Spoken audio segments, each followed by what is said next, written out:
خبر شامل کرتے ہیں بہلوال سے۔ بہلوال میں صدر پولیس کا نوجوان پر مبینہ تشدد، 30 سالہ اظہر محمود پولیس گردی کا نشانہ بن کر جاں بحق ہو گیا۔ لواحقین کا لاش سڑک پر رکھ کر پولیس کے خلاف شدید احتجاج۔ لواحقین کے مطابق بہلوال پولیس نے موٹر سائیکل چوری کے معاملے میں motorcycle mechanic Azhar Mahmood کو گھر سے اٹھا کر 3 دن مسلسل بےمعنی تشدد کا نشانہ بنایا، جسے تشویشناک حالت میں ہسپتال منتقل کیا گیا مگر جاں بحق نہ ہو سکا۔ مظاہرین نے لاش نہر بحیرہ چوک میں رکھ کر اور ٹائروں کو آگ لگا کر سڑک بلاک کر دی، جس سے سرگودا گجرات اور اسلام آباد جانے والی ٹریفک بند ہو گئی۔ ڈی ایس پی نواز ورق باری نفری کے ہمراہ مظاہرین سے مذاکرات کرنے پہنچے۔ مظاہرین کا کہنا تھا کہ جب تک ڈی پی او خود موقع پر نہیں آتے اور تشدد کرنے والے اہلکاروں کو گرفتار نہیں کیا جاتا، احتجاج جاری رہے گا۔ اظہر اقبال جڑا ہے موٹر سائیکل مکینک سی، اس نو آج 4-5 دن ہو گئے نے گھر تو چاہن دا نا تے تشدد کرتے رہن،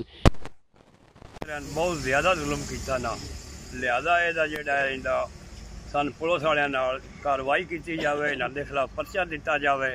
بچہ ہسپتال اپنے ہی ہے جڑا وہ موت واقعہ ہو گئی، کیونکہ سا لڑکا ہے وہ تو پھڑ کے لیا پولیس زور زبردستی نال گیٹ نو توڑ کے لیا ہے تے لیا کہ انہیں ایک دن اتنے رکھیا، باقی سانو پتا کتنے رہا ہے۔ اس تو بعد کل انہیں سانو دے دیتا شام کو 5 بجے، اچھا جو ہی گھر لے کے گئے وہ صحت حد تو زیادہ خراب ہو گئی۔ اسی اس ہسپتال چ لے کے آگے بلوال بلوال والے سانو جواب کر دے دیتا، انہیں اگے سرگودے ریفر کر دیتا، سرگودے تو اتنے جانے لڑکا فوت ہو گیا۔